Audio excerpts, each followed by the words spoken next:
At T-Mobile, our critical mission is providing unparalleled 5G coverage for when connectivity is mission critical. Introducing T-Priority, America's best 5G network experience for first responders, even in times of congestion. More capacity, faster speeds, better coverage. T-Priority from T-Mobile, built for tomorrow's emergencies, ready today. Discover more at t-priority.com. For qualifying organizations on eligible rate plans, coverage not available in some areas and may be impacted by emergencies. Wonder-working power in the precious... Incredible as they seem, are not the results of mass hysteria.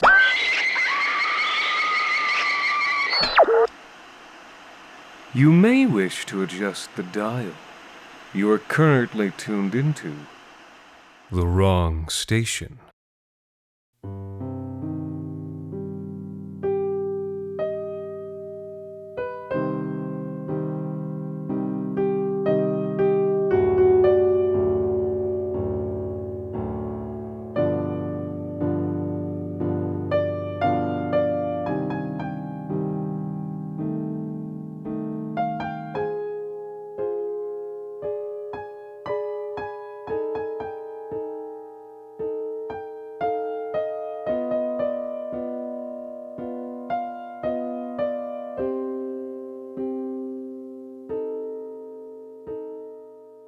Hi there, everyone, and Happy New Year's.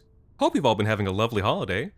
We here at the Wrong Station decided to take a little bit of a break before returning to our regularly scheduled programming.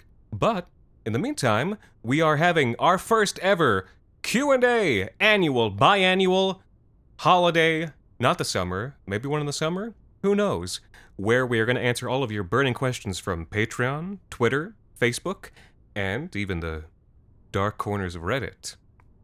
And it's not just me today.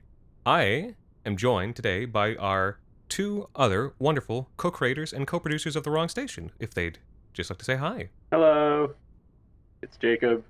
I am one of the producers on the show. I do a lot of work on the scripts, but not as much as Alexander, who you'll meet in a second. Hi, I'm Alexander. I also write for the show. Sometimes I do voices. I never do voices. I think I've done one voice. And there you have it. Well, there you have it. You have done one voice. You did. You were in. Yeah, I Snipper Treats. I read the story about the awesome party. He was the snip. We Oh, were the boy. treats. Oh, boy. Am I right, Anthony? We like Yeah. to have fun here. Jesus. We like to have fun and do bits, and it never gets old for our listeners. No. This feels like we're an old vaudeville family that's just sick of each other. I mean, that's what this show is. Like, no, I think this is when everyone's gonna find out that it's actually a comedy show. I think like there's definitely. I mean, no one asked this question, I don't think, but like definitely when we write these, there's about 2 to 3 hours of all of us making fun of the characters in our stories and the circumstances in our stories before we were like, okay, now let's make it scary. That's why it never hurts our feelings when people say mean things about our stuff, because it's always something that one of us has already laughed in our face about in the writing process. Yeah. And someone much closer to us whose opinion really matters. Really hurts. Just, it's devastating. Hey, boy. Although, we'll never tell you what episodes we're talking about.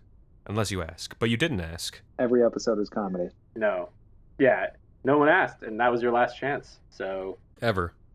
Unless we do this again, which we probably will. Okay. What do you say we get into some questions? All right. All right.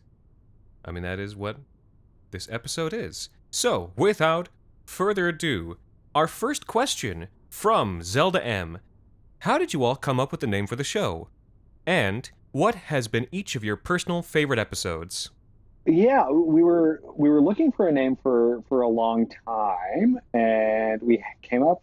I came up with several bad names, and then I think I like drawing on the inspiration of Quiet Please and Please Consider This. These sort of that was a joke that we that's made. not the actual 1950s radio show. That's our Are you talking about our Lights parody Out? of a 1950s radio show. That's Lights the one Out. I'm thinking about. Lights Out and Quiet Please. We wanted a name that was like that sort of created the touchstone of 1950s radio. And then I sort of like came up to Anthony. I was like, Anthony, I've got it.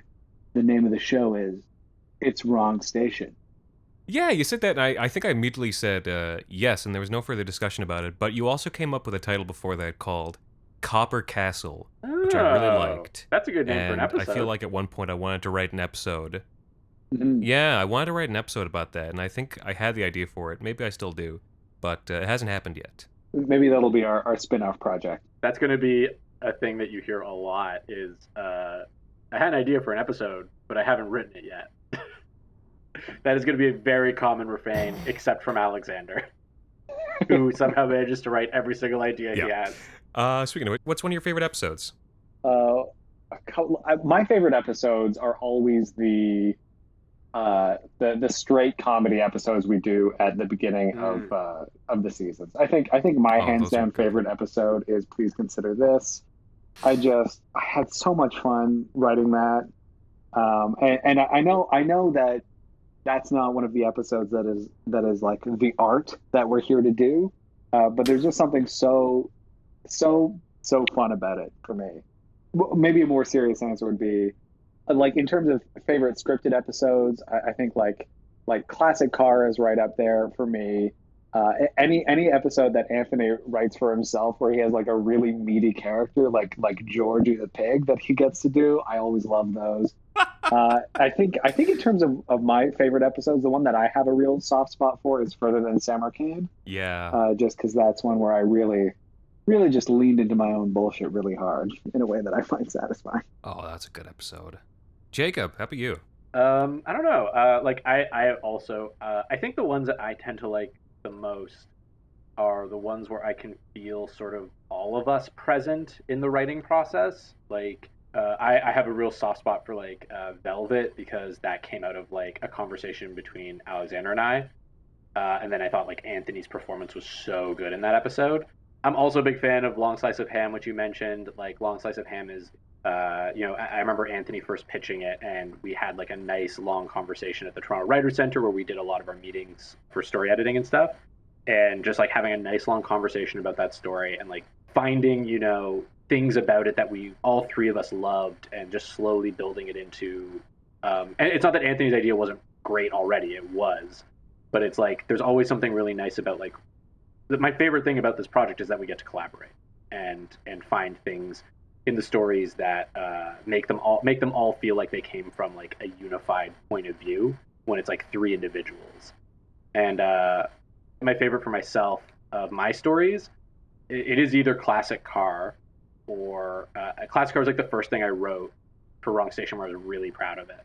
I also I really love how Roses came out. I thought Anthony did such a good job directing that one, which is like awesome. Just because like having guest voices, like, yeah, it was just like a perfect melding of like the person that performed it and the script. I thought it was really good. Yeah, and I would say I'm gonna give two answers, because I also love like every one of our comedy adjacent episodes, and like actually this last Halloween Snips with it's the Halloween Kaiser. That's got to be one of my all-time favorites. Just this character you invented for yourself. April Ghouls. Oh, wow. April Ghouls. I loved April Ghouls. April Ghouls. And I think I'm just going to throw also just out there one that like kind of just hits, I think, the edge between the two, which is Brumaire, comes to mind immediately. But yeah, those are a couple of my favorites. All right, so our next question is for Alexander from your dad. Alexander, why is there not any narrowboat horror stories on Wrong Station? From Chris Saxton. Now, my dad, who is a therapist who works with a lot of very difficult clients in a lot of capital C circumstances, decompresses by watching hours and hours of narrowboating YouTube vlogs. And I guess there aren't any, because it's like one of the last untainted things out there, and I don't want to ruin it for him. But the real answer is there probably will be. Maybe it's just impossible to create horror about something that's so soothing. Oh, I wish that were true. Unless it's like the boat was made of bones. Oh, buddy, write that down. Oh boy. Okay, well, we've got one more question from your dad, Alexander, and that is, I hear a rumor that Werner Herzog is making a documentary about Wrong Station and possibly narrating a story. Care to comment? Well, we actually have him here. Werner, would you like to comment? My father thinks that I do a good Werner Herzog impression, but it is only middling. 30 years ago, when I was driving through the Alps, I had a vision that there would be, in 3 decades' time, a show called The Wrong Station. I did not make it at the time because I knew it was not my place within the cosmos to create this thing, but that eventually 3 gifted minds would create the show, and if they chose to have me involved, they would eventually. Although now, recently, I was too busy doing The Mandalorian. Jacob, it is your turn to do a Werner Herzog impression. Well, I might just be a Werner Herzog. I might just be a simple country Werner Herzog, but when the dogs start hollering, you know that means there's a good Wrong Station coming up ahead. Thank you, Werner. Thanks, Dad. I love you. Werner, that's an open door for you anytime you wanna knock, buddy. Okay, next question is from Abby P. Every time I listen to The Wrong Station, I'm struck by how unusual and unpredictable the monsters and scares can be. On the other side of that coin, are there any horror tropes or cliches that just drive you up the wall? Thank you for the nice words, Abby. For me, I think it's like it's always the stuff that's like the problem with any movie, in a lot of ways. Like horror tropes and cliches. Like I think a lot of people think that horror is just like can think that horror is a avenue just for like cheap scares or whatever, which I don't hate, but it doesn't really feel like storytelling to me at that point. So I guess that's a thing for me is like I like consistency, and I like when there are like character motivations and actually something like going on. I'm not the kind of person that's like, oh, like I only watch elevated horror. Like I love trashy stuff, but I just don't like trashy stuff that's like where it feels like they didn't care when they were making it. My big thing is I hate inevitability. I hate where it's like, oh, you're gonna die and there's nothing you can do about it. I want choices to be important. Is the story being driven by characters, or is it being driven by some omnipotent, not even a thing, just like a plot device? For me, like, I think there's kind of a reactionary streak to, I guess, at least the horror tradition, which kind of gets to me because I don't know. Especially, I find that every time I try and write something horrifying, I think horror should be like a liberatory way of criticizing how things are, and so I think the fact that people will sometimes continue to recapitulate the worst kinds of reactionary horror, like the sort of like these people weren't good Catholics, so they deserve what's coming to them. I think is an ugly part of the horror tradition that thankfully isn't so much of a part of it anymore. Yeah. Well, okay. Well, next question comes from Jackie C. If the oldest fear is fear of the unknown, what would you say the youngest fear is? I like that. It's a very esoteric question. I think the youngest fear, well, the youngest fear, the new fear to me is the fear of not knowing, or rather, not knowing what's true. I just think we live in a time where disinformation has been so efficiently weaponized by bad players in the world, and it's just created this situation where like people not only have differences of opinion, but just like have differences of reality, which is that's, to me, that's scary. For me, like the real fear of our time is the fear of the known, the fear of just the fact that everyone knows what the score is. Everyone is completely blatant and open in their monstrosity and is just going to go ahead and do it anyway. That makes me sad. I think the youngest fear is that actually one of mass surveillance, and how I think everybody feels, or a lot of people anyway these days, very much feel like they're being watched at all times, oftentimes just by participating in like the act of being alive. Like social media as a whole is like opting into being surveilled even on like a low level. And I think that there is like I think, there's a frisson of fear every time that like, I post a tweet, for example, not because I'm scared that people are going to hate me or overreact or whatever, just like the act of putting a thought out there in a permanent way that can be surveilled and sort of made a note of is kind of freaky. All right, good question. This next one comes from Susan S. I've had some experience with the paranormal in my lifetime, so I would like to know what experiences, knowledge, or inspirations you draw on when writing your episodes. Any of you guys ever had like ghosts? Yes and no. I think I don't believe in ghosts until I do, and I believe in ghosts when I write my ghost stories. And when I've written a Wrong Station ghost story, it's always been in some way a true story. A friend of mine used to work at this theater, and he had a colleague who talked about how like there was supposed to be a ghost at this theater, and this colleague would always say like the theater was called Factory Theater. Like, I don't believe in ghosts, but there's no way in hell Factory doesn't have one. And yeah, that's how I feel. Like I don't believe in ghosts, but also there's no way in hell I haven't lived through some ghost stories. Yeah, theater ghosts are.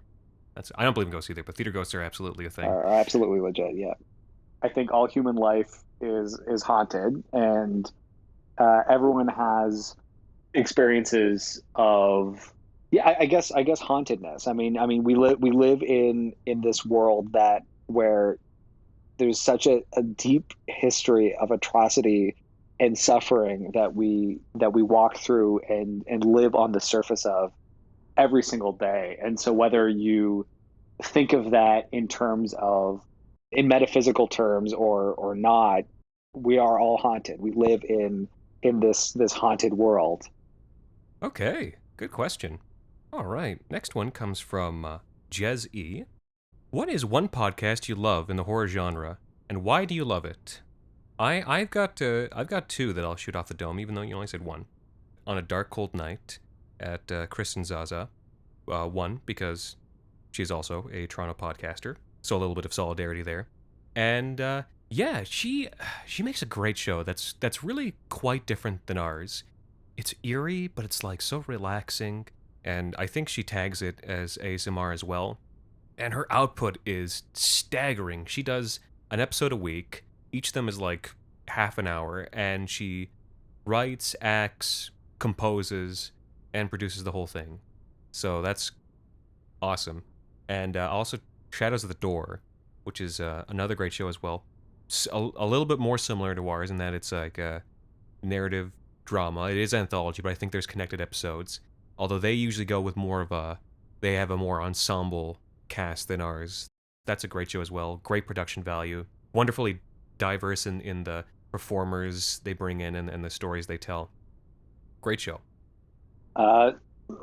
Sort of taking horror maybe a bit more broadly defined to include true crime. The show that I think is like the best podcast that has ever made, the most important show for anyone to listen to, especially if they're Canadian, is Ryan McMahon's Thunder Bay for Canadaland, which is just the most it's the most horrifying thing I've ever listened to. It's brilliant journalism, and I think just the best and worst show I've ever listened to. I really liked I'm in Askew, which I felt was a really good weird fiction, horror fiction-y thing that like incorporated a lot of things that I really love in weird fiction and horror. It sort of echoes of like a lot of Jeff Vandermeer's work, especially in City of Saints and Madmen, which is one of my favorite books. But yeah, if I were to pick one, it would definitely be I Am in Askew. But it's definitely also like a genre that I need to like dive more deeply into. Most of my like horror experiences, movies and books, and TV now. Nice. All right, this next one comes from Cameron K. What books do you all enjoy? Yeah, I love fantasy and science fiction. I'm especially high on Ursula K. Le Guin. I've been going through a lot of her catalog this year, and I think she's one of the best and most important writers of the 20th century. For me, I've always been a sci-fi fantasy fan. More so lately, horror was something that I like couldn't stomach as a kid. I'm trying to think of like specific examples. I read a book, The Secret History of the Lord of Musashi, by Junichiro Tanizaki. I'm sure I butchered that, but that's like a recent book that I loved. I mentioned City of Saints and Madmen by Jeff Vandermeer. I love everything Jeff Vandermeer does. Kelly Link. Yeah. Well, the one thing I did want to add is like comedy. I really like John Swartzwelder's books. Frank Burley books are hilarious. And Jack Handy, I will read anything he writes. Yeah, and as for me, I don't read enough. I should probably read more. But when I do, I do also love my trashy sci-fi and fantasy. That's me.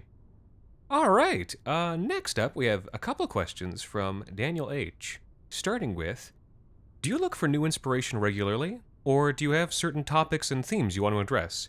And do you feel like you're trying to keep a consistent tone for the show? I just sort of mash things together as I consume them. I'm working on a couple of novels, and I do a lot of background reading and research for other projects. Jacob and I are sort of our main line is writing TV satire. So we're sort of force fed. We're like gavashed, like foie gras geese with current affairs, and so I feel consensual like a lot of the gavache, because we do it to ourselves. The the research that I do for other projects is, reading about is reading history, and particularly primary sources from like the Middle Ages and the ancient world, and I end up just sort of mashing those things together with current affairs and with anytime I've been able to see my parents this year, whatever, like weird YouTube streams they're watching, or like shows about 21st century people forced to live as Victorians, and just sort of whatever comes out of the royal. I try and find the consistent themes between these disparate things and bring them together. So I feel like I'm kind of the worst offender for breaking the voice of the show, because I'm always coming in with things that are just that don't really belong, and so part of the editorial process is Jacob and Anthony tenting their fingers and saying, okay, how do we make this horror or in any way usable? And I'm very grateful to them that they're able to do that for me. Yeah, for me, I think a lot of inspiration also just comes from consumption. Whether it's like movies or film, or I'm playing a video game, I'll just see something, and then something else will get knocked loose in my brain, and those two things will combine, and then it'll be like, oh, well, I guess I have an idea for a story now. And I'm usually pretty stubborn in that when I come up with an idea, I force myself to belt out a first draft, no matter how horrible and wretched it feels to do so. And thankfully it worked out so far. I tend to I mean, honestly, like, it sounds lame, but it's true. The way that I find my inspiration, I'll just like see a thing on Wikipedia, and then I will literally open up a random word generator online, and I will click on random words. Like, I will create a stream of random words until something just clicks.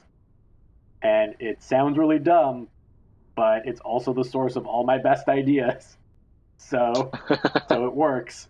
I think to me that works because it's kind of like, for me, like, inspiration is sort of like grabbing at snowflakes, and it's really about just letting them fall around you, because every time you try and snap something up too quickly, it's just gonna float away from you. For me, I should say, it's not true for everybody, but yeah, I'll just kind of sit patiently and just wait to freeze to death. But yeah, and then we do try and keep a consistent tone. Like, we describe the tone consistently, I would say, as wrong with an E at the end. Is with an E at the end. There has to be an E at the end. I describe it kind of to Alexander and Anthony as like if you have a knob that turns left and right, we want to turn it at the end of the story. Like if you have a twist that goes left and right, I should say, at the end of the story, we want it to suddenly move north. Basically, the tone of the show, as Anthony describes it, is that dog was wrong. Yeah. That dog was no good. That dog was no good. I think, I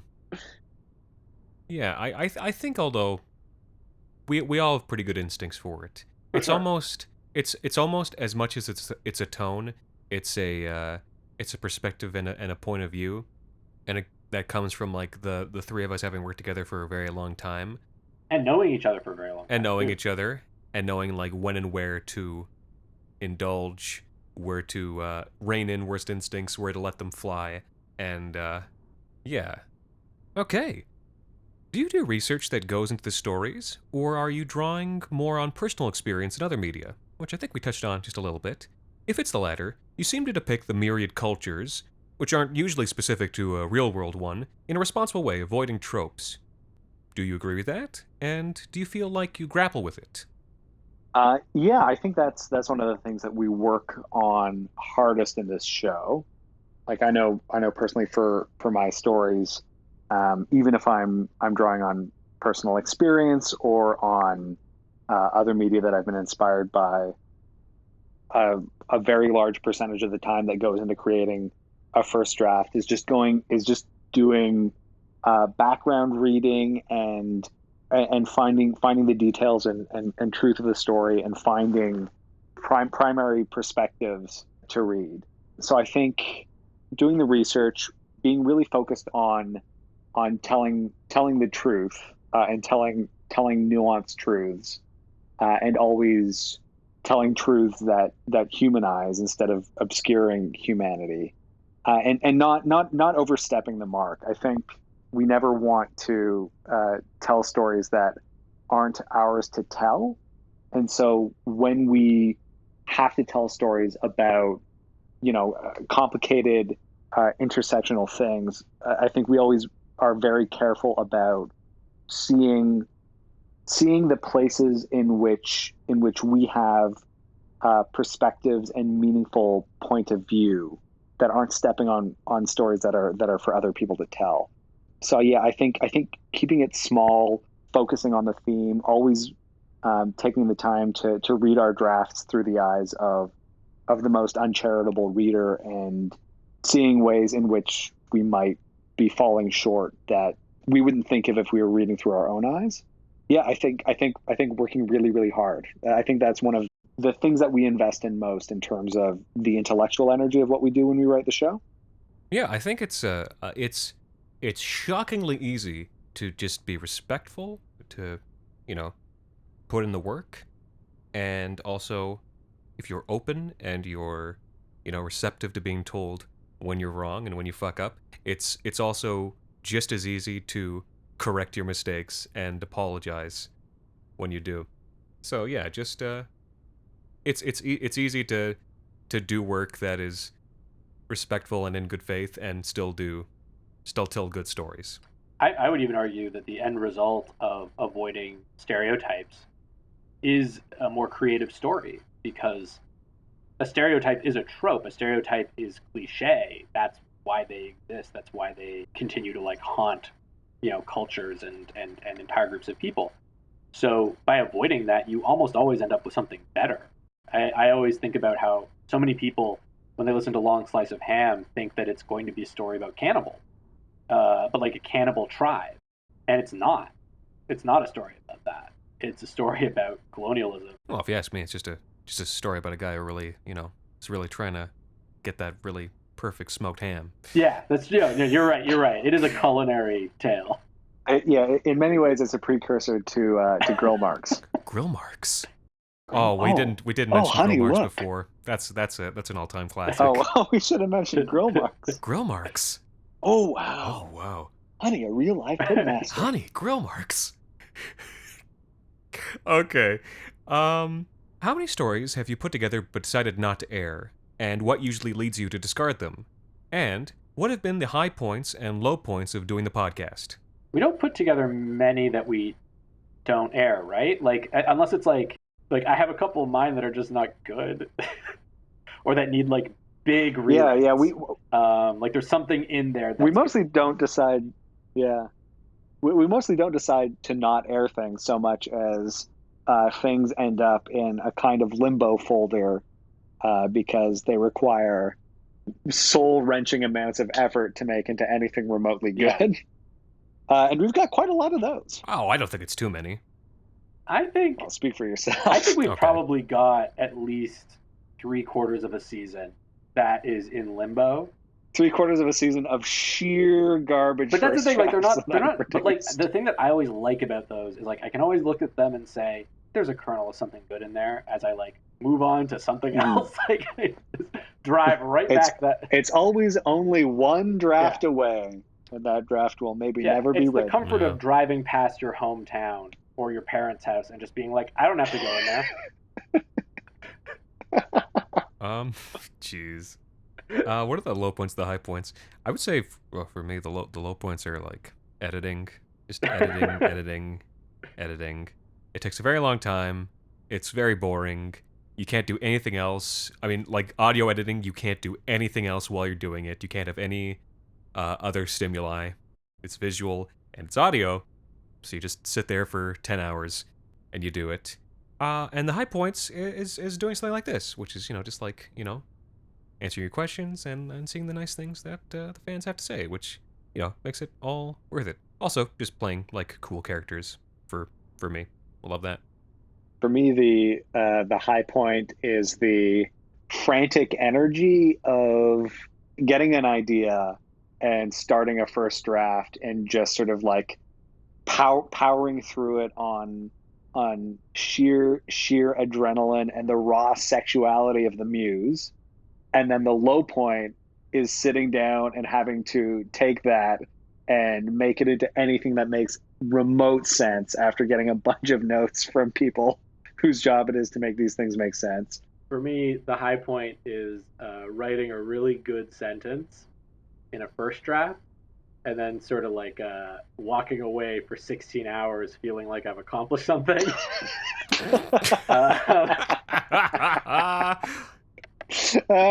And just being like, yeah, nailed it.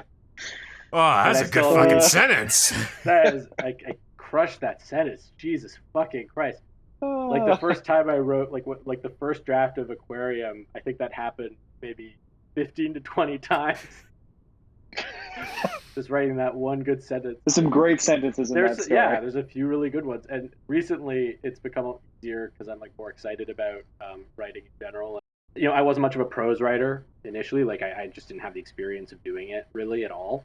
And so as I've gotten more comfortable with it, I have more. I am less impressed with myself. Let's put it that way. And I'm able to power through my good sentences and continue writing. But yeah, that was definitely those are high points. Low points for me are like sometimes just like getting part of the way through a first draft, and I have an issue where like I will come back to writing something and I will have to like reacquaint myself with the material, and for some reason that always feels like a low point to me. Maybe it's just like kind of embarrassing that I have to like rehash material that I've written to like remember what it's about. Like, and it's like, you should know this. You came up with it. You're the only one who should know this. Does it ever feel like you're a marketing professional just speaking into the void? Well, with LinkedIn ads, you can know you're reaching the right decision makers. You can even target buyers by job title, industry, company, seniority, skills. Wait, did I say job title yet? Get started today and see how you can avoid the void and reach the right buyers with LinkedIn ads. We'll even give you a $100 credit on your next campaign. Get started at linkedin.com/results. Terms and conditions apply. Okay, next question comes from Kat G.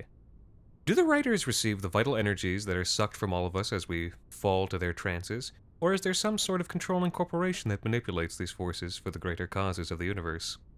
Also, what keeps you going? Fantastic question. Oh. Also, what keeps you going in these darkest of times? Fantastic question. The answer is no. We receive nothing. It all goes to waste. It's all controlled by the Trilithon Corporation, which is a company that produces waste.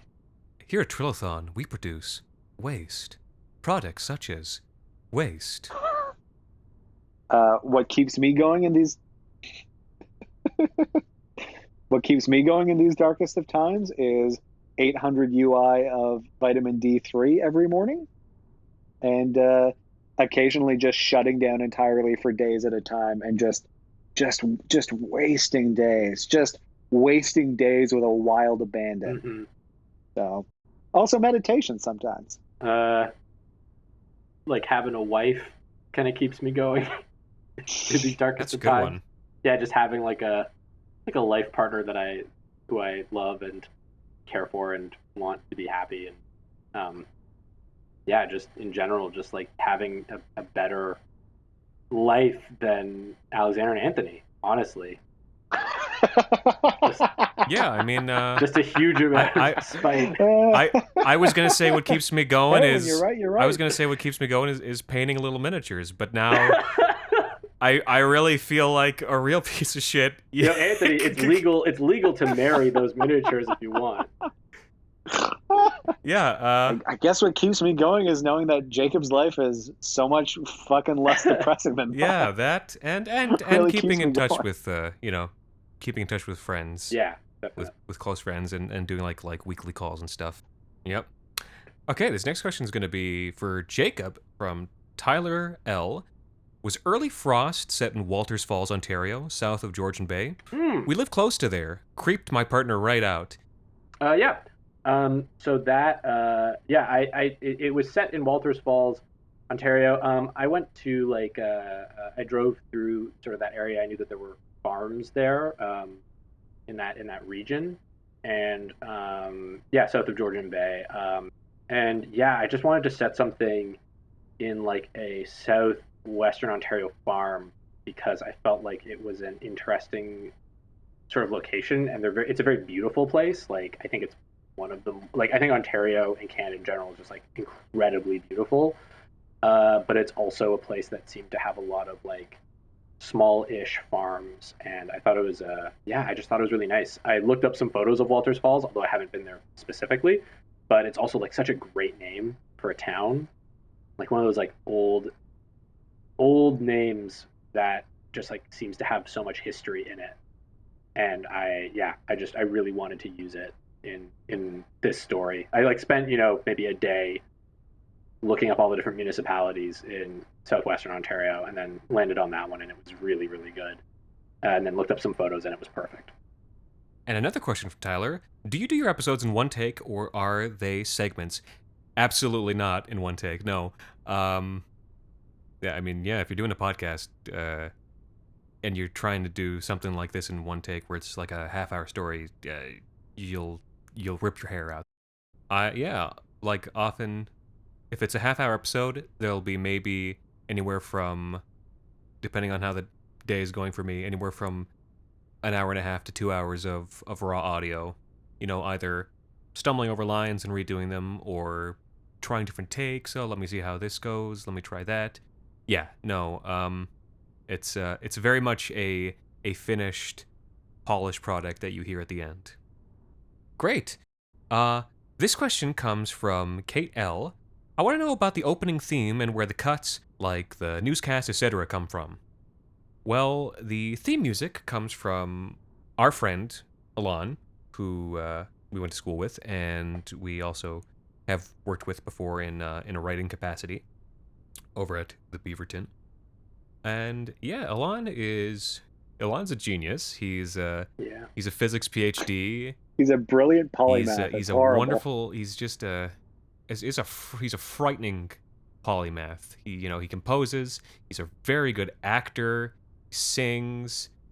Yeah. He wears turtlenecks beautifully. It's just like you just feel ashamed of yourself when you're next to him in a room. Like oh God, he's perfect. But yeah, he did the music for us very kindly, right when we started out. Just I gave him a feeling of what I would like the music to sound like. I just told him, essentially, you're sitting down in an easy chair in a dark room and turning on the radio, or someone else is sitting beside you to tell you a story, and just from that kind of idea. He just sat down and composed "A Light Still On," which is just a banger-ranger piece of music. And as for the kind of clips before that, they come from movies, which I'm pretty sure are in the public domain, but I don't want to say which Don't give the movies titles.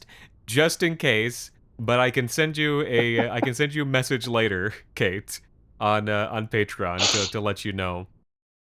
All right, next up we have a couple questions from Anthony E. Starting with, when writing a story, do you first come up with the character concept, the setting, or the horrifying thing they've discovered? For me, I always start with sort of the visual. I think sort of I guess my background is in writing comedy, and I think horror writing is ultimately structured like a joke.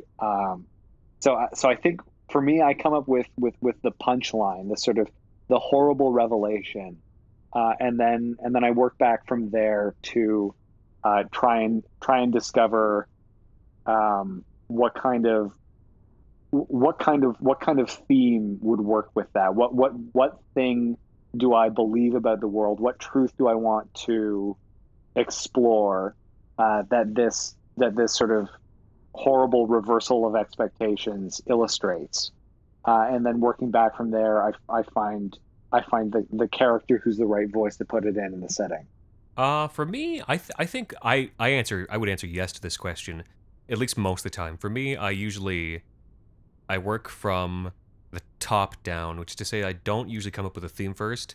I will have an idea for a scene or a monster. Usually it's a scene and the monster's in it, but just like the action set piece that we usually call like the not necessarily the very end of the story, not the epilogue, but like the climax, like the third quarter of it or the fourth, fifth. That's usually what I come up with first, and then I work my way backwards. Sometimes I will come up with a theme first. Sometimes I'll come up with a character concept first. Sometimes I'll come up with a horrifying thing first. Sometimes it'll just be like a really ordinary moment that I want to build out into something else. But yeah, I try and have like a really diverse methodology for coming up with stuff because I think it's fun. It makes the process more fun for me. Next question. Your narrators are always so vivid and have such remarkably different voices. How do you come up with such a varied cast of characters? I think, if we haven't mentioned it yet, I think the biggest inspiration for the show was Quiet Please. And especially the episode of Quiet Please, the thing on the Forble board, which is a a classic. Yeah, and that is at its core, it is a guy who, this is going to sound really simple, but it's a guy who's lived a life and is really good at a thing, just talking about his life and one thing that happened in the midst of it. And I think that's the most important thing about making characters, is that, well, for this, you don't really make, for this kind of story, you don't make a character, you make a person, unless it's a very high concept episode, but you make a person who has like a lived experience, and then you drop them into a situation. Yeah, I agree with that. I think that's generally how I come up with stuff too. Sometimes, again, like what we talked about before, working backwards really helps with that. Come up with a theme, and you have a horrifying thing, and then the horrifying thing turns into a theme, and then you take the theme and you're like, well, what's a character that matches that theme? What would happen in their life to make that theme prescient to them and make it matter? Many of your stories incorporate the horrors of capitalism, such as Roses, Blood in the Golden Aspens, Pollo Rojo, and others. Oh, that's fun. That's one from each of us. What keeps bringing you to this theme? I think it just sucks. I think it sucks a fat one. I think capitalism fucking sucks. I think capitalism is oftentimes I think it, even at its best, it's an amalgam of all of like humanity's worst instincts, particularly greed and cruelty. So I think that when we keep returning to it because it's kind of responsible for so many of the problems in the world and also in the past. It's hard not to write about it, but I think what we try and do is we try and write about specific aspects and specific ways that it exploits people. even people who are benefiting from it. It just like makes their lives cheaper and worse. Yeah, it's a obviously capitalism is an incredibly powerful force in well, not the cosmic universe, but in the world. It makes bad people do bad things, and it puts people who need money into bad situations because they need money.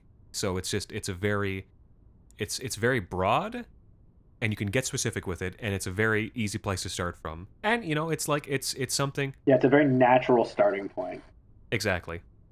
Yeah, for me, it's not like I ever sit down and say to myself, I'm going to write a story about capitalism. It's sort of like I'll have been reading about some sort of current affairs for like a satire show or website that I'm writing for, or I'll have been reading some historical tidbit about something. I'll be reading about the history of like Canadian logging companies or something. There will have been some nightmarish thing that they've done that nobody knows about, and that for me will be sort of a really rich and evocative starting point. So from there, I'll be able to find some sort of horror punchline, to continue the metaphor I've used, some horror punchline from that, and then use that as a way of telling what I think to be a really important overlooked truth. So I don't think it's that we have like this project of dismantling capitalism or anything like that. It's just that we tell true stories about the world that we see around us, and the world that we see around us happens to be a certain way. And that's how these things emerge. All right. What horror story would you love to tell that you can't find a way to bring to the audio medium? There's a question about this coming later about what would we do if we had a Wrong Station TV show. And I have like a specific story. I'm not going to tell you the story because I still want to write it and like put it together. I have a specific story. In broad strokes, it's just extremely visual. It's an extremely visual story, and it's about a bike delivery person, like a Uber Eats type kind of deal. But that's all I'll say. It's just like it's just incredibly visual and would not work audio at all. There's going to be a couple questions about this, about other mediums, so we can expound on that a bit more in a bit. So just to jump into the next question, how do you create the sprawling, terrifying science fiction worlds of Red Bodhisattva come down to us unbridled and Come and See, among others? I think each of those for me came from a different place. Come Down to Us was me reading a bunch of Mervyn Peake novels at the same time as I was reading a bunch of pulp neon old science fiction novels, and sort of trying to just really indulge my worst instincts by writing something that was like really high science fiction, out there, psychedelic sci-fi in just the most offensively dense Mervyn Peake prose that Anthony hated me for. Red Bodhisattva was one that started with the concept of the Sokushin Butsu Zen self-mummification process, and also the historical concept of mummification in honey. Come and See, I don't remember where that one came from. I think I was just depressed. Yeah, I think you were. So the sort of the common world that has started to emerge is again, it's an emergent property of telling particular small stories and then finding I guess rhymes between them. I can say Unbridled is a love story very specifically. It's about relationships and being in love with a person and sort of understanding at a certain point what it means to be in love with another person is to, first of all, forgive them, to trust them to make decisions for you, and to trust them when they make a decision that you should go along with it, but also to forgive them when if that decision ends up hurting you, and to recognize that like a lot of what love is commitment to another person, genuinely for better or for worse. Trevenhead, Old Tup, and National Parade all have such vivid, specific locations, and the setting is almost a character in itself. Are any of the stories based on locations you live near or have traveled to? If so, please let us know so we can all give them a wide berth. Flynn's is real. Flynn's is a real place. Flynn's used to be a real place. Sadly, Flynn's is no longer a place that exists. It's been replaced by a pizza restaurant that is pretty good, which is across the street from a yoga studio that I used to go to before there was a worldwide pandemic. But Crown and Tiger is real, which Flynn's is also kind of based on. And Flynn's is also very much the Crown and Tiger. Yeah, anything that takes place in my apartment takes place in my apartment. There are many such stories, such as Snake Medicine, the Rat Story, and others. National Parade takes place in what I would call sad Toronto, which used to be most of Toronto, but now is being slowly gentrified out of existence. And sad Toronto isn't like a particular part of Toronto. It's just sort of a general substrate that's slowly being replaced. You know when you're there. You know when you're in sad Toronto. You know when you're there. You know when you're in sad Toronto. I think probably most of my stories have a particular physical location at the root. A lot of them take place in a town called Torrance, Ontario, which is where family friends of ours used to live that I spent a lot of time in. Black Lake, Brush Party, stories like that. Yeah, and I think pretty much any story that exists has a physical location attached to it, whether or not that physical location is where the story says it is. Nice. A couple questions here from John N. What do your friends and family think of the show? Well, I think generally they love it and they're very supportive. Yeah, I'd say that's probably true. I don't think I've ever received any like fuck yous. Not to our faces, at least. No, not yet.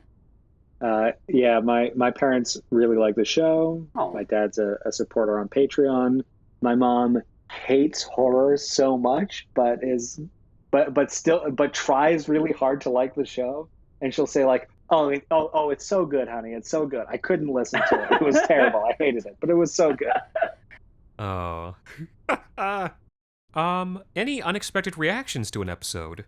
Not unexpected. There was, we put a little, speaking of unbridled, we put a little message beforehand, in response to current events at the time, and got a couple of strongly worded reviews about I'm being coy. We made a message in support of Black Lives Matters after the death of George Floyd, the murder of George Floyd, and we got some very strongly worded reviews about that episode. Yeah, which was kind of insane. It's like, have you never listened to the show? And they ranged for these reviews range from one sentence to like 5 paragraphs. Okay. Are there any stories that may have a follow-up episode or a related episode in the same world? I mean, short answer is yes. Yeah. We have at least 2 shared universes at this point. Mm-hmm. Maybe Potentially you want more. to, not be too explicit with it so you can have some fun with it. But I'll just say there's the Purple Universe, we'll call it. And I don't think the other one has a name, but, if you look at a couple of our sci-fi stories and a couple of the ones that are more of a modern, if you want to call it if you want to call it capitalist horror among that theme in the prosaic set stories, it's you'll find common elements and common names being dropped. And don't forget, there's the My Apartment shared universe. Yeah. Which is also big rats, big snakes. It's like a pretty bad apartment. Is it also? Well, actually, is it the same apartment from The Door? Maybe, perhaps. Oh well, The Door is actually my old apartment, but functionally Okay. the same universe. The door is about. Well, it's about a fucked up door in my old apartment. His dark apartment. I don't know what you want me to say. Okay. Is there an episode you'd like to overhaul because of subsequent inspiration? I don't know about subsequent inspiration, but the first season of this show was done on a little bit more low-tech equipment, And also, it's 5 years ago now, so like we've all grown a lot. But I would just love. I don't think we ever will because it doesn't seem like it's a good use of energy and effort. But I would love to do a remaster of Come On Out. The director's cut. The director's cut. Just like like Or fucked up voice. with Alexander, do you want to talk about chicklins? So there's a part in that story where some chickens run around, and I had written that as chicklins deliberately, and Anthony refused to read the line as written. We had a huge fight. It almost destroyed our friendship, split our friend group in half. But yeah, if the director's cut ever comes out, he's gonna talk about the chicklins. My pigs were squealing. That's not his voice. No, you're doing Jimmy Stewart, but old. The pigs were squealing and the chicklins were running around. Mary! The chicklins were running around. Mary! Well, I might just be a simple country Jimmy Stewart. Yeah, I don't think we would. There are many that we would redo for the sake of subsequent inspiration. Certainly subsequent ability. Well, there's definitely stuff that we would do for. There's like the thing is that the episodes that we want to overhaul are all the ones that are in. Like we know that we want to overhaul them before they ever get to air. Is kind of how it works. Mm-hmm. So you don't see the stuff that we want to overhaul, but we do. Okay. We have a few more questions from Anthony E, and these ones are some fun ones. So I think we're just gonna blast through those. Top of the head, top of the dome. All right. Do you play any RPGs? Yes. Several. Yes. There was an earlier question about what gets you through these dark times, and I think for Alexander, even though he didn't say it, for Alexander, it is writing 70 level 1 D&D characters that he'll never get to use. Well, each one of them will be the protagonist of a Wrong Station episode. Yes. So, yes, fantastic. But D&D, Pathfinder, Rogue Trader. What is Canada like? Canada is like the United States, except everyone is a lot more passive-aggressive. I guess you could say Canada is a mixed bag. Canada is a place where if someone steps on your dick, you apologize to them, but in a way that really makes them feel like you're not apologizing. Canada is like a more genocidal New Zealand, but a less genocidal England. Who is the Wrong Station protagonist you would most want to go out and have a drink with? Halloween Kaiser. Fucking Class. Easy. Gotta be Class, baby. Darren Class? Easy. He's a party and a half, that guy. Oh, yeah. It was a mistake not making him the protagonist, let me put it that way. Yeah, I'd say I like Klaus. I like that he was okay with getting his thigh meat chunked out by a dark fish and then went on holiday. Nice. Yeah. Probably a Q Belanger. Oh. Everybody love a Q. I would love to get a drink. I would love to get a drink with the rat from the rat story. Oh, fuck yeah, buddy. Hell yeah. You know, I would drink a man-sized pint. Yeah. He'd swim in it first. Ugh. Yeah, I know. Oh. Okay. How much improvisation happens during the recording? Improv, not really any.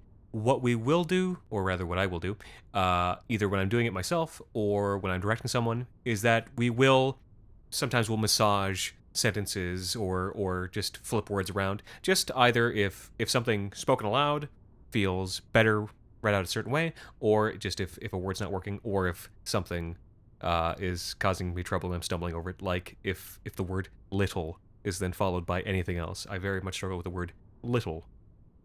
Unless I say it like little, which is not a way that human beings talk.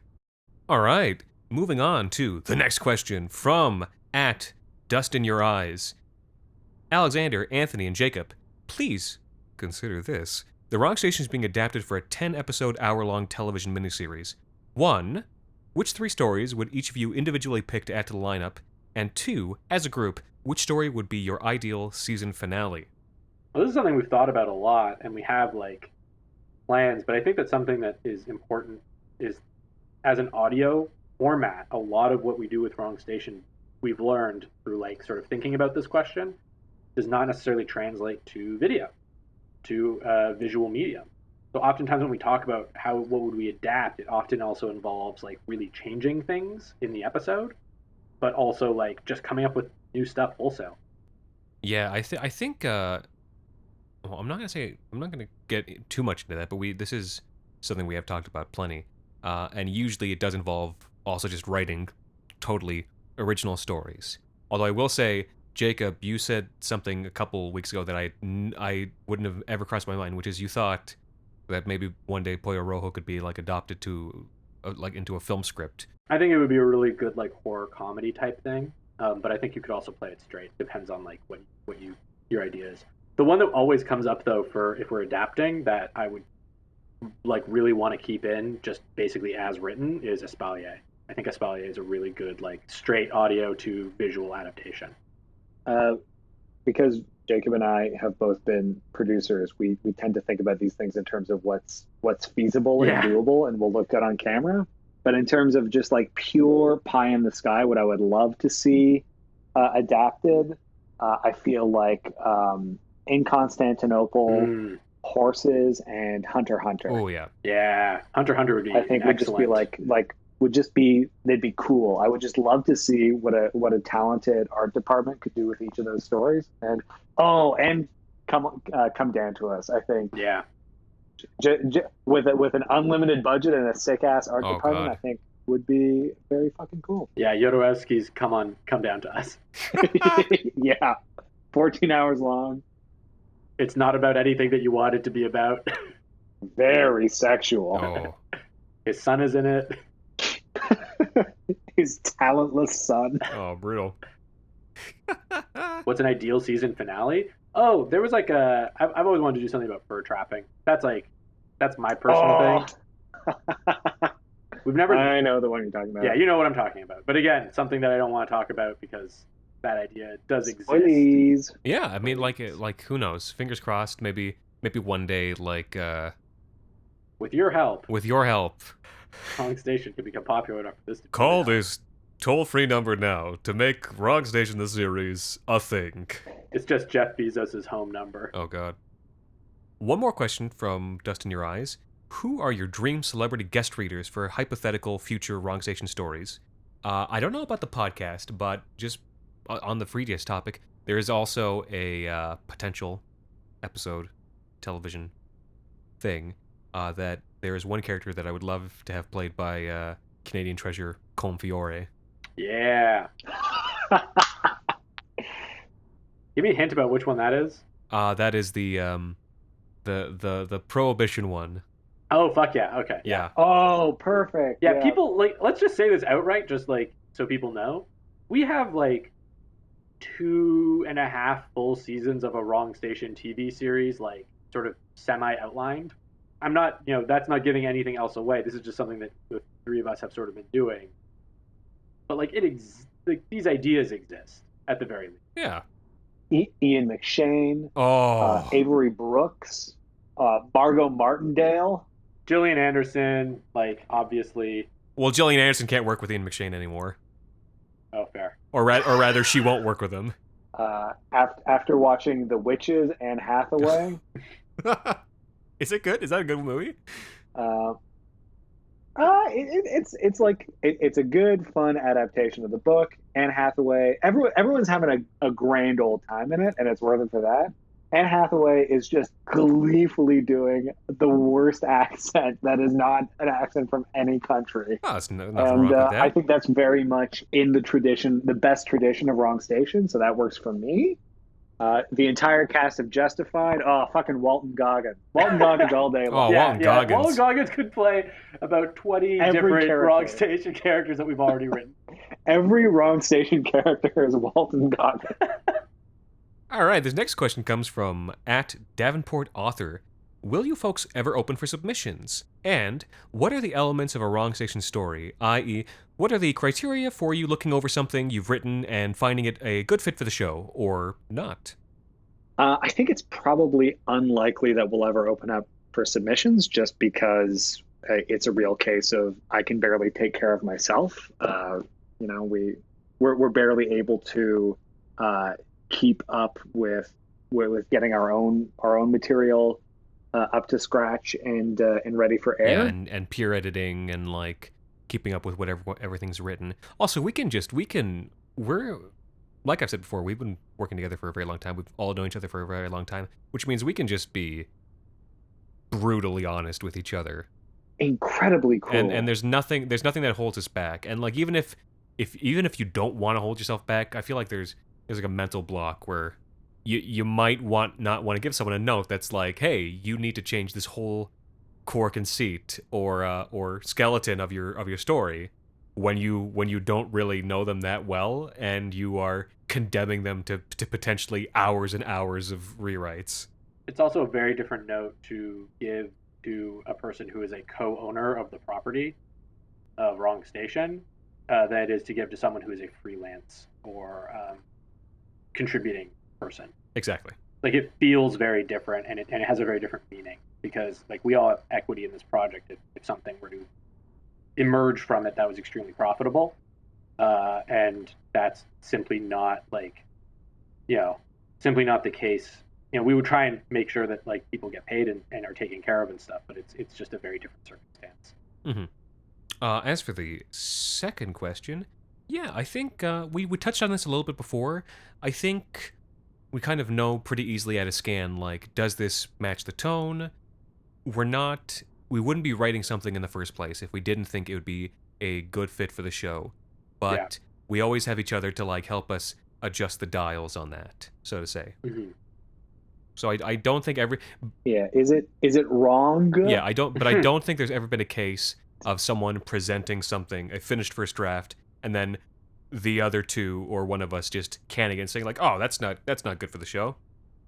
Especially like, we would never say like that's never gonna work. It's more like, how do we adjust the dial? Exactly. Yeah. How can we bring forward the horror elements a little bit more? Yeah. How can we bring forth the theme and the point of view? All right. At Friction is Fun asks, what's your recording setup like? For me, it's like I'll tell you what the specific equipment is just really quickly. This mic is it's a Sennheiser Mark IV condenser. I've got like a little small personal audio interface down here. It's an Audient ID14. I use a program called Reaper, although like really any audio editing program will do. But like the first season of the show was done on a USB mic, and now I don't love listening to it, but I know that it's still like a good show back then. And just if you're interested in podcasting, you don't really necessarily need to go crazy at first on any equipment. Just make sure you're buying like stuff that is good for its price. Also, I do have sort of blankets and frame setups that I do for when I'm self-taping or recording TV or commercial stuff when I'm auditioning for that. But I don't even bother using that for the podcast, honestly. If you have decent equipment and you know how to use it and how to control your environment, and you work on your editing skills, you don't need to do a crazy setup to do a good podcast and to have good production value. This episode is brought to you by Hyundai. Think you know what an electric vehicle should be? Think again. From the charge time and range in the Ioniq 5 and 6 to the 601 horsepower Ioniq 5N, Hyundai is redefining what EVs should be. Learn more about Hyundai EVs at HyundaiUSA.com. EPA estimated 303-mile driving range for 2024 Ioniq 5 SE SEL limited rear-wheel drive and 361-mile driving range for 2024 Ioniq 6 SE long-range rear-wheel drive with fully charged battery. Actual range may vary. This one comes from Ellen A. Have you ever received any reviews or criticism that made you laugh out loud? And have you ever written a story that the other writers hated? This is my friend. Hey, Alan. Oh, hello, Ellen. Yeah, obviously we've gotten a lot of negative reviews from randos on the internet about how we should not be supporting causes like Black Lives Matter, and that's always very funny to us. In terms of episodes that the other writers have hated, I don't know if it's like episodes that they hate so much as episodes that you write and then you get a message at 2 a.m. as they've just finished reading the first draft that just reads "fuck you." Yeah, all the time. And I'm going to say that's a good 3/4 of them. I will often leave a note under a like I'll leave like a note in the Google Doc on a specific line that will just read "God damn it." I'll just like highlight a paragraph and just write "God damn it." Or like, "You son of a bitch." Yeah. I don't know if anything. I think the closest that we get to like hating each other's writing is when we do snips, because I think we let our hair down a bit as a group when we write those. So, like, if we're ever gonna get like close to really disliking something that someone else wrote, it's a snip. But since the snips are short, we often also just are just like, if this was 10 pages, I would hate you, but because it's 2.5, it's pretty good. That's kind of a reaction that I think we've all had a little bit. Yeah, I got a real. I'll allow it when I wrote a character named Mr. McPumpkinhead in the last snip. Mr. McPumpkinhead Exactly. is he's a goddamn hero. I was pushing it. And they let me get away with it one time. Yeah, like I had a line in the show where it's in the really fucked up Halloween party, and there's like a person on the dance floor filleting, like, who has like an elk's horn like cod piece, and then someone else starts filleting the elk horn cod piece, and I think you guys were kind of like, "What's wrong with you?" And you know, like I know Liz, who read that. I know her a little bit better now. I've actually done a theater production with her since then. But when I asked her to read that, I didn't know her that well. As for reviews that haven't been mentioned yet, I'll give my little bone to pick. Is that I only say this because we've gotten like 4 reviews about it. I have a little bit of a verbal tick where I add a hard G to the end of my voiced velar nasals. So words that end with ing. You'll see I do a bit of a g. I don't know, it's just a tick I've got. And when you compress audio, it becomes a little bit more apparent. But it's wild. People are like, "I love the show, 5 stars, but just this one thing drives me wild." Or to like 1 star, like this the narrator does this, and it's I can't listen to it. This show is garbage. If I could make one thing that I want to say about the reviews, in a general sense, I am of a very strong opinion that if you listen to a podcast, you get even an ounce of enjoyment out of it, and it's not an incredibly, it's not an offensive show, like it's not like a horrible, awful, like, you know, white supremacist, nationalist, whatever you want to say, just give it 5 stars if you're going to leave a review. Yeah. It's free. It's free content. It costs you nothing to give a 5-star review, and it can make a huge difference to the people that are making it. This is just my personal opinion, because like sometimes we'll receive a 3-star review and I'll be like, why? Why? Yeah, like what does that accomplish? Why did you care enough to give it 3 stars? Review, like, give us whatever review you want. Give it to us. I fully understand that I am opening us up to getting a slew of 1-star reviews from people who are mad at me for saying that you should always give a 5-star. But I do honestly believe that it costs you nothing. It makes a huge difference to the show. If you've enjoyed even a single episode, just give it 5 stars. But if you're going to theater, if you're paying for live theater, you don't have to give a standing ovation every time. That's true. That's my hill I'm going to die on. I don't know about you guys, but as for me, I welcome the 2-star reviews because I am a Protestant. Oh, well. You're only allowed to feel so good about so many things. Speaking of enjoying things, Alexander, this question comes to you from Tristan Bradley. What voltage do you use to keep Saxton's changeling at bay? Or, you know, I guess that's not necessarily a question for you, Alexander. Oh, yeah. I'll let you answer it first. Well, I refuse to answer it. Okay. Saxton has a changeling? I've just always known the one. Oh Oh no. Oh no. It's 120. That's like it's a really easy answer. It's 120. Yeah. Not too much. Not too little. Not too Enough. much. It's you want him to remember it, but you don't want it to. You got to keep him around for writing. Yeah. For extractions. Well, for editing. Yeah, he's a very good editor, the changeling. To get the Saxton juice out of. You don't want to sizzle the juice with too high of a voltage. Next question. Weird question? Next question comes from at Finnegrin. Weird question. But do Red Bodhisattva come down to us and Hunter x Hunter take place in the same universe?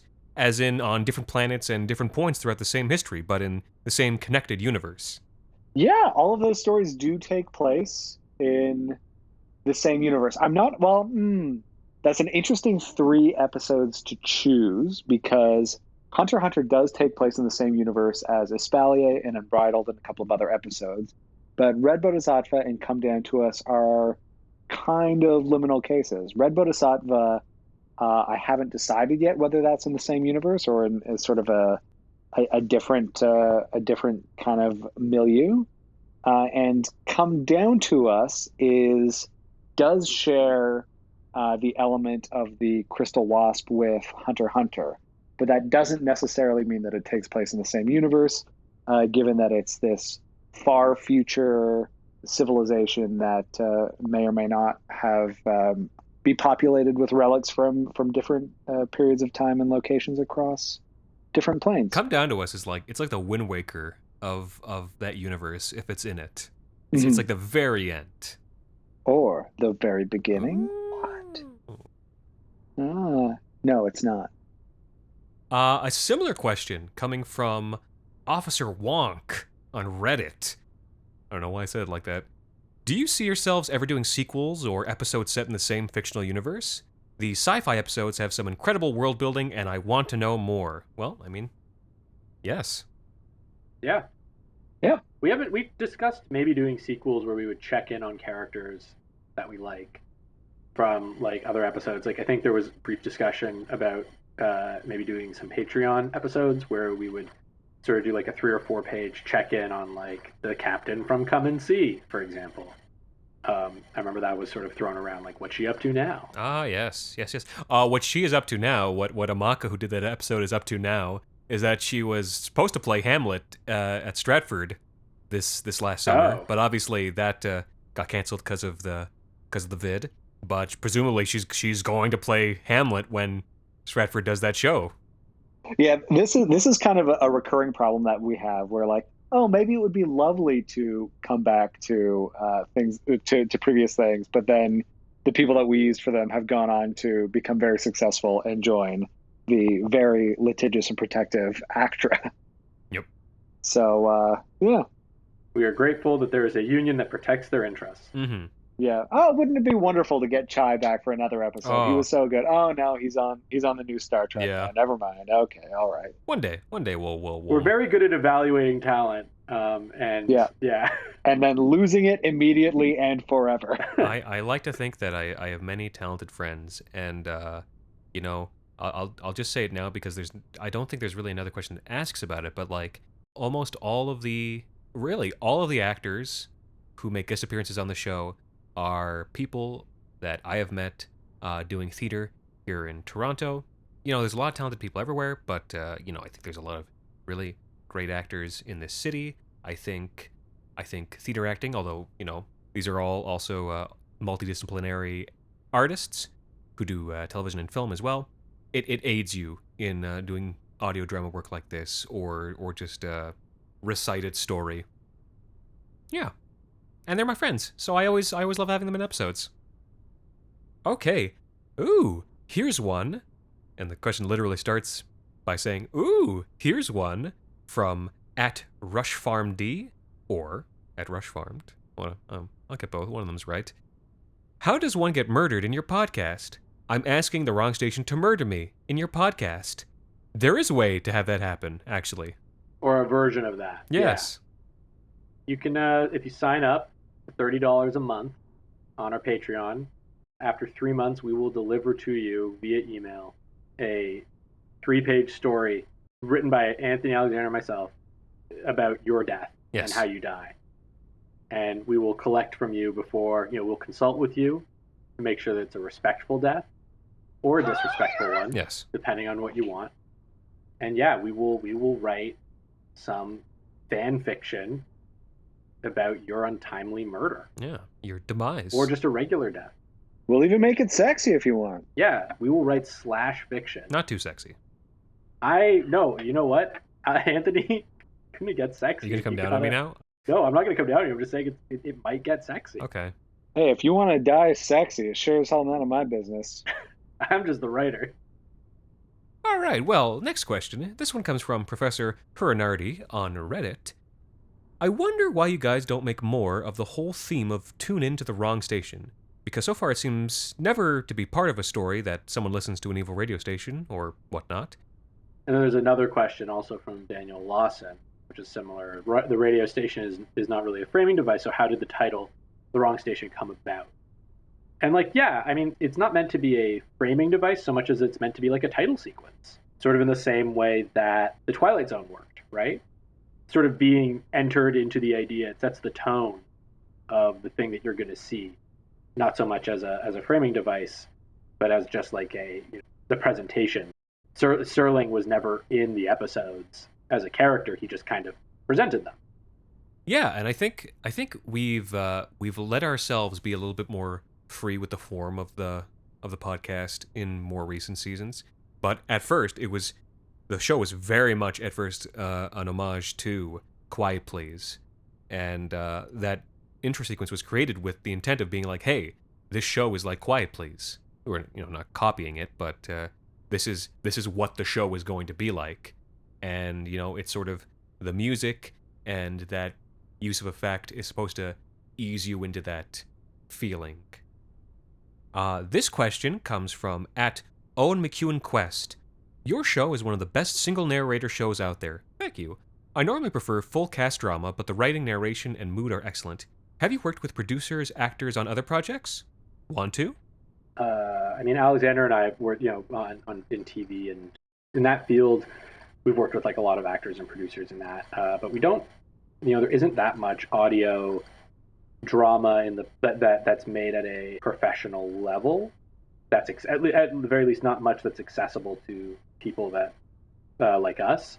So as far as working with other producers, like we would be happy to, and we are always actively looking for things. Like there's some stuff that we have sort of in the works with a couple of friends of ours, but it's not outside of what we've been doing. It's we don't really run into many audio drama producers in Toronto. Yeah, well, I mean, we're all kind of I don't want to say industry people, but we all work in that industry. So although Alexander and Jacob may be in a different sphere than my own, but yeah, if you want to work with someone, you just work with them. I will say on the podcast side, I've made a couple guest appearances on some podcasts. I would say 2 separate podcasts created by the wonderful team of Leet Stetson, Joseph Beebe, and Grace Smith, and that was DeWitt Chesterfield's Mystery Theater, which is a lovely show. I hope it comes back, although they'll get mad at me for asking if it's going to come back. And then the Pitch Off Project, which was sort of a more improv-y show, which I've made a couple appearances on as well. And also, very recently, I made an appearance on Boring Crimes, which is a new podcast, which I kind of don't want to say it is an audio drama. I don't want to say what it is because it almost spoils it just to tell you what the conceit is. But Boring Crimes, and I won't tell you what episode, so you'll have to listen to the whole thing if you want to find me. Yeah, obviously all three of us work in Anthony works in theater, Jacob and I work in film and TV. One of the things about working in film and TV particularly is that you serve a lot of different masters. When you're writing something, it has to be approved by the writer's room, by the showrunner, by the producers, by the executive producers, by the network executives, and most terribly by the lawyers. One of the things that I really, really love about Wrong Station is that it is ours. We answer to ourselves, and we have the kind of creative freedom that is so refreshing after working in the tight harness that is film and TV. So obviously we love to work and make money, but one of the things that we love about this is that we aren't beholden to the same kind of constraints that you are when you're working with larger institutions. All right, next question comes from @PAzuzu. Were any of the stories told on the show based on a personal experience? If yes, would you mind telling us what this particular experience was? Isn't a rat story kind of real? Oh, I like all of these stories are true stories. Yeah, I think like in particular, the first episode of the show, Family Photos, was me exorcising demons from my own family history. But I think pretty much every episode that I've written has been, at least in some respect, based on true events in my life. Like Horses too. Yeah, Horses, Outward Bound. Yeah, Horses is my whole childhood visiting my mom's side of the family who live in the interior of BC. Every single thing that has ever happened in the show is real. Snake medicine. Yeah. That's my life. It is either real or will be real later. Yeah. And I will say that I'm sure for you guys too, and for me, I'll take feelings or similar emotional through lines or like watershed moments in my life and just tweak them to fit, just like move parts around and insert them into a scary situation. The things that happen aren't based on real life, but the feelings and the emotions behind what's going on are. Cape Spear is like was basically my mood for the entire pandemic. Like the first 6 months of it was just this idea of this desire to return to a more comfortable passive existence, like a moss or a lichen, and just like totally give up on my responsibilities to like the world and the people that I care about, and like how dangerous that feeling can really be and how it can lead you to like really hurt people. Yeah. Good question. Okay. Next one comes from @ArthurDraconi. What is the process of writing the stories?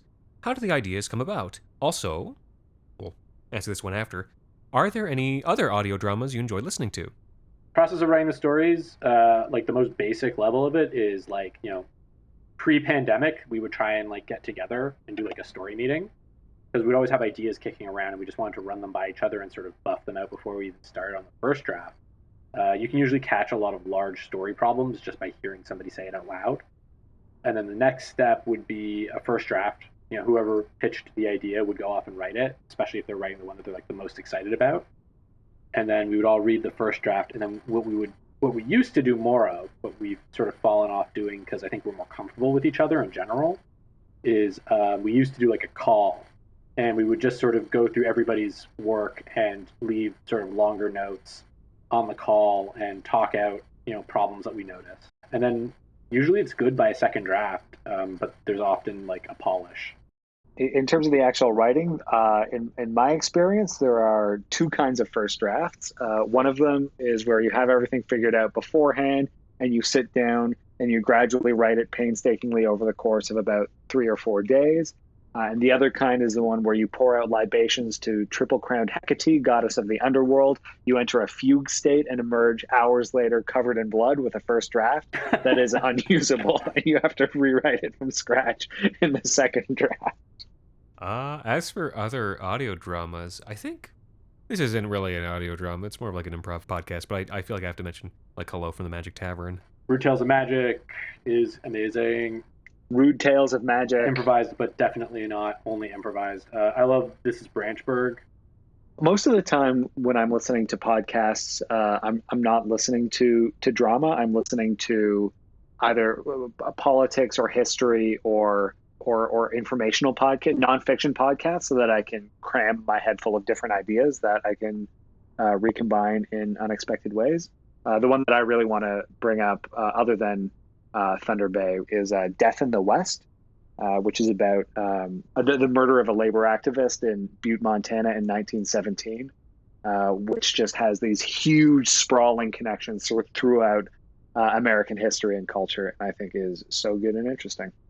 All right. One more question from @ArthurDraconi. Do you see the Wrong Station being adapted into other mediums at some point, like, say, a comic book or maybe a television show? And if so, which stories would you be the most eager to see adapted? I think we've touched on this a little bit, but mention of comic, that's interesting. Yeah, I thought about comic books too, just because like I'm friends with a couple people in the comics world. Thought it might be a fun idea to like maybe do a one-shot or something, like do one episode, adapt into a comic. I actually, something that Alexander, Anthony, and I have talked about in the past is adapting them. It doesn't feel like an adaptation, but it definitely is adapting these and lengthening some of the scripts into full short stories. Because at the moment, while they are, yes, like they sound like short stories. I know that if Alexander were to rewrite an episode into a short story form, it would be very different, because like writing for audio is just different from writing for a short story. It changes your sentence structure, it changes the kinds of words you use. All right, and it's been a long journey, but we have one last question from Tales from the White Noise. Shout out to Tales from the White Noise. When will you give us our eyes back? You know, that is a fantastic question.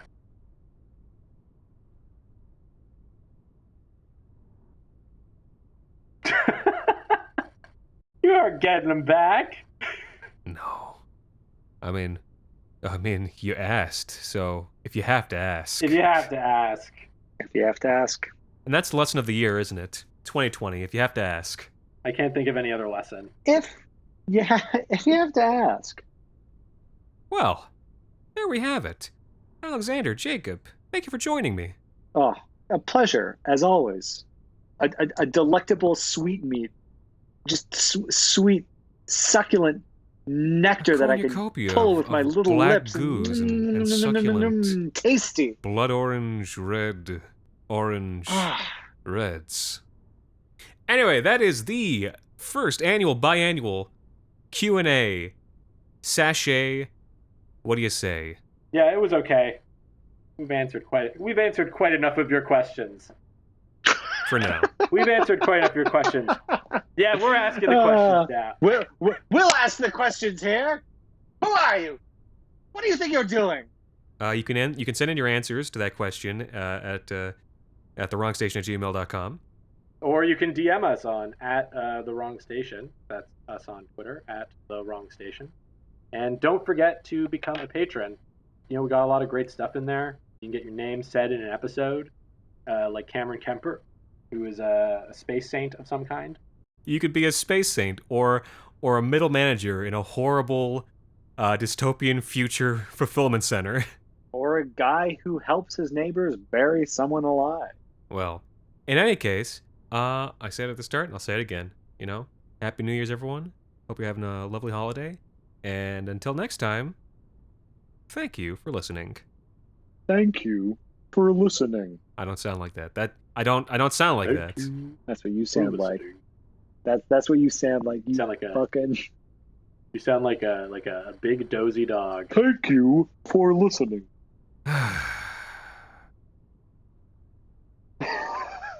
Thank you for listening.